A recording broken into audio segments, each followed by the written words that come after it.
Hello everyone and welcome to this episode of Ascension Teachings, and we're going to continue on with CE5. So let's get into it. Alright, what may happen during contact? So these are some of the things you should watch out for when initiating contact. Subtle energy sensations, a change of temperature, physical sensations, a change of smell, thoughts coming through, visions in the mind's eye, messages talking through you, anomalous noises and voices, and a feeling of vibrations going through you. So let's go through this a little bit more. So subtle energy sensations. As I've been speaking about throughout the series, what happens when another entity or energy comes in your field is coming into the field of your light body, and you're interacting with its light body, whether we can perceive it or not. So we get these sensations on the body, which I've been talking about, and like I recommended, meditating and just feeling the body. This is very important because each being, when it comes through, will have its own signature to you. So it's going to feel the same way every time it comes through. And then if a different being came through, a different race or a spirit guide, ET, what have you, it's going to affect you the same time each time it comes through, but each being is going to affect you differently. So it's important to recognize. Change of temperature. This is very common. So I could be out somewhere where it's cold. All of a sudden, where we are, it's hot. It feels like we're in a tropical environment. And I can walk out a bit and then I can get to a cold spot, which is the normal temperature of what it originally was. And I can start to walk the perimeter of the craft, because the craft can land on you, like I've said, like an apparition, and it's phased out. So in your peripheral vision, you might be able to see beings, the craft structure.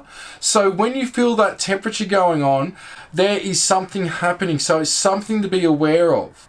Physical sensations, again, that's pretty self-explanatory. It could be a being interacting with a certain part of you where you're getting a tingling. Very common. Change of smells. That is another thing that happens. So certain spirits or entities can come through and you can smell a certain type of essence with it. So Kuan Yin, when she comes through, a lot of people talk about smelling jasmine.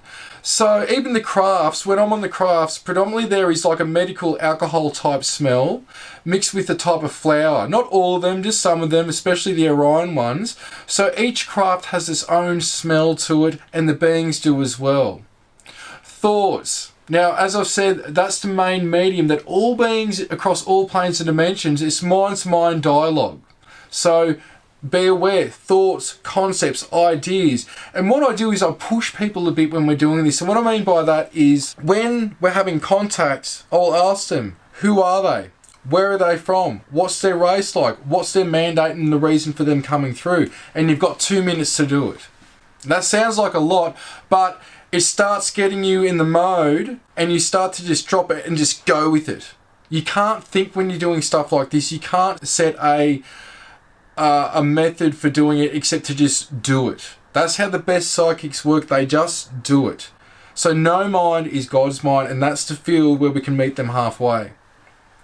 Visions, the mind's eye, they can show you what they look like. They can show you imagery, concepts, ideas, all these different things. So again, sometimes you might just want to sit there and close your eyes. Don't worry about the crafts. Don't worry about anything like that. Just sit there, close your eyes, because if they're there and they want you to see the craft, you will get a thought to look up in that direction, which again is contact, and you will see the craft. You won't miss it. So messages talking through you.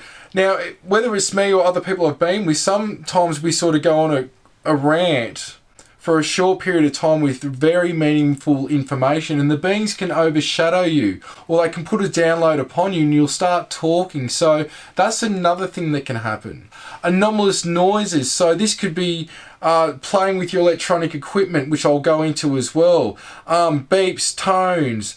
It could be noises like certain types of creatures, or just anomalous noises in general, which is a way that they can make contact as well and let you know that they're about.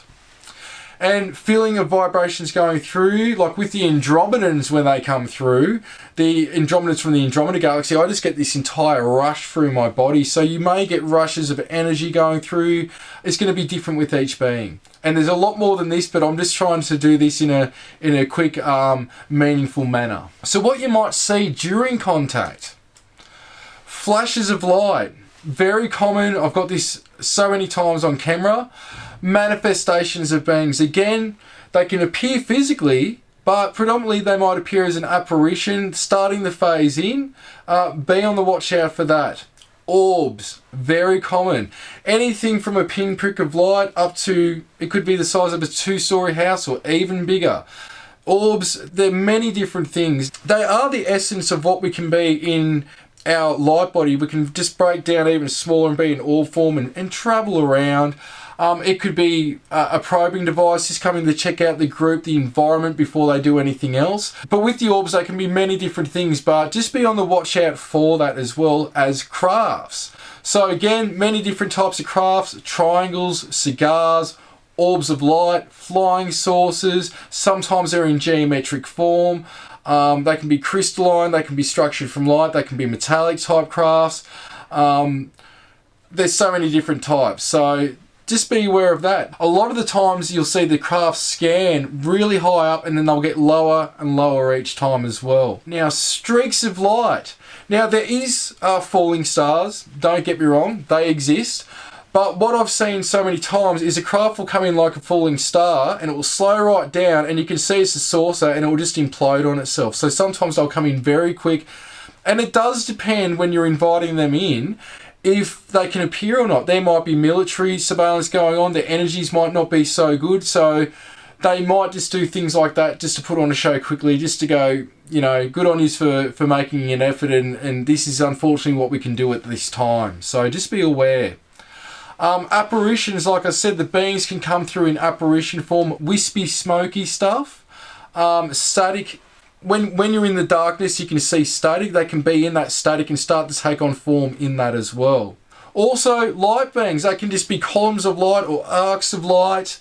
They can be flying in the sky, they can be down low, they can blink in and out really quick. So many times I just see boom, boom, really quick. Even the crafts do that. People have seen this with me, so that's something to be aware of as well. There can also be military crafts coming in, so that's something to be aware of. And animals that are not animals. There's been times even at the ranch we've had a deer come through, walk exactly the path that a human would walk, even go into the medicine wheel that's at the ranch, and it will walk in that how you're meant to and go out. So they can overshadow and even mind meld with an animal and come through and check the group out that way, or even try to interact, as strange as that sounds. What's common with this too is you may be done for the night or the afternoon, what have you. I do this any time, but it's just more of a thought happens and I walk out. I'm not out there for hours on end unless I'm with a group of people where we're doing different energy exercises and practices and initiating contact. But you might go back to your room or go and meditate or go back to your home and you'll have an interaction. These things do happen, whether it's in the mind's eye, your eyes are shut, you're about to go to sleep, and you see a being as clear as you can see me now on your screen. And that happens a lot. So another thing just to be on the lookout for. So while doing this, some of you may want to try and capture and film what you're experiencing. And it is hard, like even with the camera, trying to film a craft, so many times I just can't film it, whether it's the camera or me or both. It can be very hard. So I recommend getting a camera and zooming in on planes, birds, helicopters, drones, balloons, anything you see in the sky as practice, because when the real thing happens, you can be shaking, hyperventilating. It's an amazing experience when it happens. And a lot of people, they just go, I had a camera with me, but I just didn't think to film, because it's the last thing that you're thinking. So, but for those interested, here's some cameras and devices that I do use during CE5. So this one here, the Psionics Aurora Coloured Night Vision. Now you can get this in America for about $700. A lot of the military and police are now using this instead of the PVS-14, which is a night vision scope.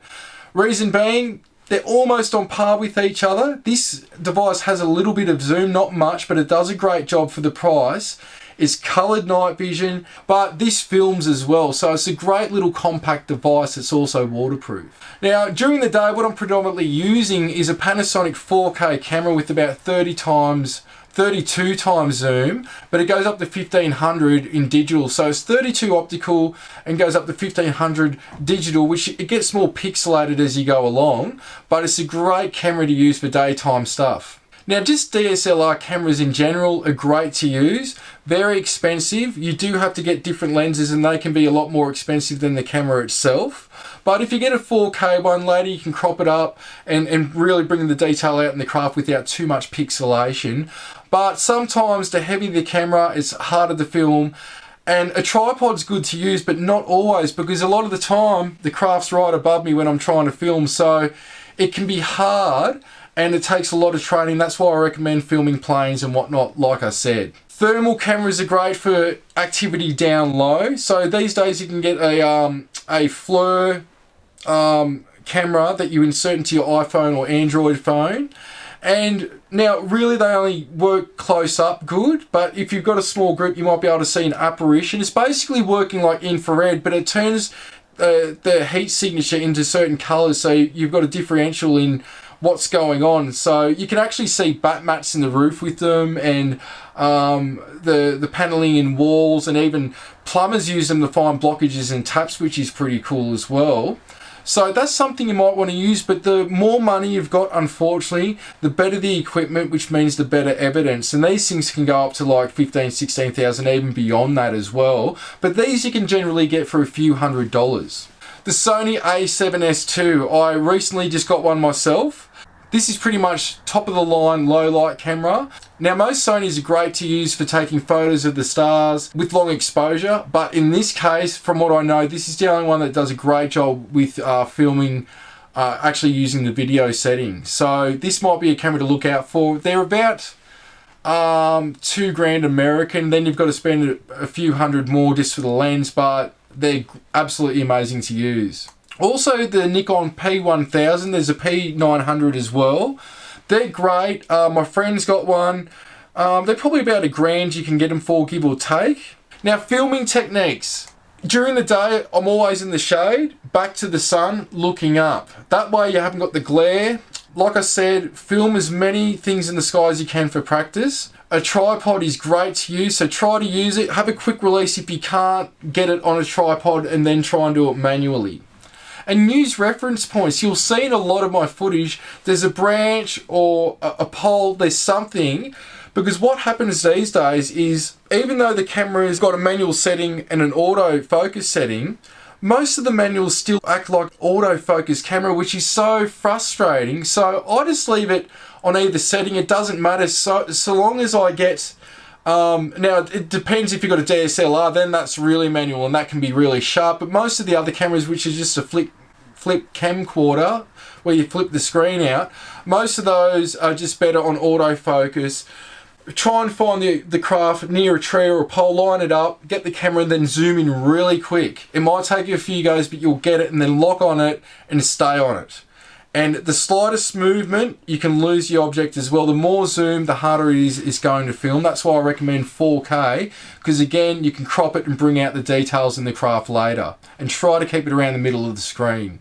Devices, so this is where, like I was saying, the paranormal and UFO community really need to come together, because there's a lot of activity that's the same on both sides, but also the devices that we can use. So, EMF meter, they're great to use. There's the K2 meter that I use. You can get them to flash the lights on it twice for yes, once for no. So what's theorized is that beings manipulate the electromagnetic field or the magnetic field to try and manifest. When doing this, you want to turn off your phone, because the EMF meters and magnetometer can pick up readings from that. If you can put it on aeroplane, have that person with the device with the trackers away from you, meaning the plane tracker and the satellite tracker, that's great, because there shouldn't be much interference. So that's what the Gauss meter is used for as well, but it's picking up the magnetic reading. Trail cameras, great thing to just leave looking at the group or just looking in a certain area. So they use them for hunting and things like that. You see a lot of Bigfoot researchers using them. A compass, that can pick up anomalous energies. I've seen them frozen for quite some time after an event. So they really can let you know if something's going on, if there's anomalous activity on a compass. Satellite app, that's a must. So usually having one person in the group, get them to enjoy what's going on, but just have somebody you can call out to and go, What's on the app? Is it there? Isn't it there? And I did that with Nick Pope when I did Ancient Aliens with James Gilliland and John Vivanco, and another friend Adam. We were out there, and we had Adam on the satellite tracker the entire time, and we got a lot of different things that wasn't shown in the show. Binoculars, great to help you see detail as well on the crafts if you've got time to use them.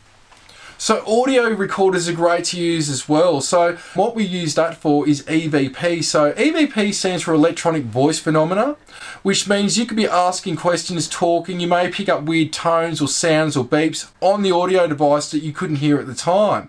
Which then the other one is disembodied voice phenomena, which is where you can actually hear it with the ears, but there's no reason for it. Nobody did it. And sometimes when that happens, the audio recorder won't pick it up. It's very trippy.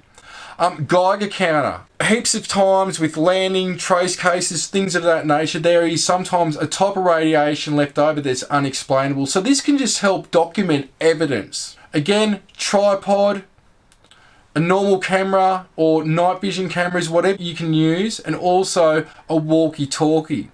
Sometimes the walkie-talkie could pick up interference, anomalous things, beeps, tones can come through it. And it's also good if you've got a team and you've sort of got different areas you've got to go to keep track of people. You can use that to keep track of your team. Now, I'm just going to leave you with a short clip of some of the stuff that I've captured. In another episode, I'm going to go into some of my best evidence. But for now, what I want you to do is sort of take on board everything that we've gone through throughout this series, and now go and try and make contact yourself, whether it's during the day or at night, in the country, in the city, in the ocean, if you're on a boat, doesn't matter. Go wherever you want and go through a clearing technique, whatever technique you want to use, whether it's to connecting to your guides method, imagining a light or a hand going up waving, visualize going into space, connecting with beings and then showing them where you're from back here. It's all consciousness. There's many different methods that we've gone over, but now it's time to implement it for those that haven't. And it's up to you if you want to do it or not. I can completely understand. But that's what I want to leave you with, is that exercise, if you're open to it, is go outside, get on a chair, lay on the grass, whatever, and just look up.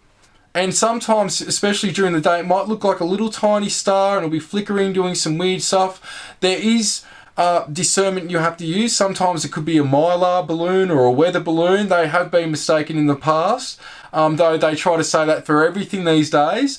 There's exotic planes and things out there, but look for something anomalous. If you can capture it, that's great. If not, don't worry. It's all about the experience. So we're going to leave it there. Thank you for watching this episode, and I'll see you again.